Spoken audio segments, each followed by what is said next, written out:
Hi, everyone. My name is Shimona. Thanks so much for joining me today as we talk about what the retail sector will look like in 5 years' time. As you can tell by my accent, I'm definitely not a Brit. I am originally from Canada, but I moved over to London about a year and a half ago. And so if you look at that timing, that means I've spent most of my London experience in the pandemic locked into my flat. But finally, a couple of weeks ago, I did manage to make it out to the seaside since we're allowed to travel domestically. This is from Broadstairs in Kent. I am absolutely looking for recommendations on the next place I should travel in the UK. So if you reach out to me on LinkedIn, please feel free to share some ideas. Before I dive in, I just want to share very quickly a little bit about Shopify. In case you're not familiar with Shopify, we are a global e-commerce platform. We support businesses from aspirational entrepreneurs to SMBs growing quickly to some of the most prominent brands in the world. We like to think of ourselves as the brand behind the brand. We want to empower the names that you know to tell their stories and be front and center and build relationships with customers. From digitally native brands like Gymshark to incredible legacy brands like Heinz, who've created D2C channels in light of shifting consumer behaviors. I've been asked to talk to you today about 5 key predictions for the retail sector. The challenge with making predictions is that unknown variables nearly always enter into the equation, which are impossible to foresee. We only need to look at last year for you to know exactly what I'm talking about. 2020 was a clear example of this. No one could have possibly predicted that the pandemic would take over the world and the impact that it would have had on the retail sector. We essentially saw 10 years of change that took place in one. And the pandemic led to seismic shifts in shopping behaviors, how consumers discover brands, how they buy, how they engage with brands, and what their expectations are. So, with that small caveat, here's the themes that we're going to talk about today that are going to shape the retail market over the next 5 years. The first is the world will have more entrepreneurs. The retail center of gravity is permanently shifting online. Customers are going to become communities and they will seek out communities. The fourth, vibrant independent businesses will continue to support local economies. And lastly, sustainable and diverse brands and founders with social impact are going to become the preferred choice and continue to grow. So let's start with the first. My first prediction is in 5 years' time, the world will have more entrepreneurs. And that's not just because the world will have more people in it.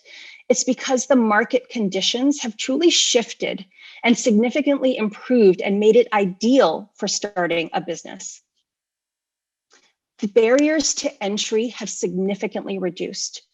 Anybody, anywhere with a laptop and a Wi-Fi connection now has the opportunity to start a business. That cost of failure has gone down to almost zero with the access to technology and software and to be able to drop ship, the ability to bootstrap a business from the beginning and to be able to do it outside of your day job has removed all of that barrier to entry. Of those Shopify merchants that have sold over $1 million, they've made 75% of their sales on 5 or fewer products. So it also doesn't mean you need to boil the ocean and build a massive business. You can focus on the things that you're passionate about or good at. So off the backs of this, as we continue to see, we'll see the rise of those direct-to-consumer brands and those digitally native brands. We're going to potentially see the reemergence of a family business as people have reassessed over the last years what their priorities are. And we've seen some really great examples of this over the last few years with some incredible UK brands, Uni and Lounge Underwear. And we're already seeing this boom. Our merchants generated more than $307 billion of economic activity in 2020 alone. Today, an entrepreneur makes their first sale on Shopify every 28 seconds. And as I shared above, in the new store creation in the UK is actually up 106% in the last year, which actually follows a similar trend to the previous year. Entrepreneurs are getting started right where they're at today. So, second prediction, that center of gravity in commerce is shifting from in-store to online. This multi-channel shopping phenomenon is the blueprint for the future of retail, and it's going to become even more important in the future. As this shift continues, retailers really need to consider how to effectively integrate their channels to reach customers at various touch points, wherever they are. Historically, the bricks and mortar world has been the center of gravity for retail, but that balance is now shifting as the digital high street has become much more important. Retailers can no longer rely on their customers coming to them. Shoppers expect brands to be active on the channels that they most like to be. They need to reach them and connect and engage with them in those places. And the key to that is to make sure that you've got a single integrated back office where you can deeply learn and understand your customer through their journey with you and talk to them in the way that they want to in the channels that they are. Bricks and mortar still has an important role to play, though. Don't get me wrong. Retailers need to shift their thinking, though, from seeing physical stores as distribution channels to instead seeing them as marketing tools. Here's a great example. Shopify merchant Gym Plus Coffee, who were a digitally native brand, grew online, but they recognized the importance of physical stores in helping them grow their community and brand loyalty. They now have 6 locations all across the UK and Ireland, which they call clubhouses, where like-minded people meet, learn about upcoming events, get to know the community behind Gym Plus Coffee. My point is that although the bulk of their business is online, they use those physical spaces for community building and engagement, which is what takes me to my next prediction. The increasing importance and role of customer communities and engaging with them and creating them. Hopefully you all know Gymshark, one of our favorite merchants at Shopify and an incredible UK success story. When people think of Gymshark, they probably think of its brand marketing. But SEO actually goes hand in hand with Gymshark's ability to build online communities. They went into a very crowded space. Athletic apparel in general, there's lots of companies, there's lots of yoga brands, there's lots of gym brands, and there are dominant brands too. So for them to succeed in that space took a really unique effort. A lot of their success is in how they built online communities centered on fitness and took an omni-channel approach to talk to customers where they were. They're huge on TikTok, on Instagram, and they go beyond selling apparel to fostering a community of wellness and health in every aspect. Another one of my favorites, online underwear firm Lounge has seen huge growth since it was set up in just 2015, also UK homegrown. The founders are actually a couple, Dan and Mel, and they started their business with just £1,000 of their own money to now forecasting that they would achieve 2020 revenues of 45 to 50 million and profits of 15 million. They still have no external investment and they employ about 120 people. Their use of influencers has been their strategic pillar for Lounge and creating a community around that. Dan and Mel knew their target demographic, women 16 to 30, were fashion conscious and socially influenced and wanted a brand that spoke to body inclusivity. And so they developed all of their social channels. Instagram is their biggest social media channel, followed by YouTube, and TikTok is fast becoming one of their most important as well. They take a bit of a hybrid approach actually to the influencer marketing space. They use bigger names, diverse models to drive brand awareness, but they use micro influencers who they believe have a better conversion rate as they're more authentic and relatable. So they've got a dual approach on a barbell way with their influencers. Lounge's success really demonstrates that tapping into the channels that their target audience likes to use really does pay off and engaging with them in an authentic way.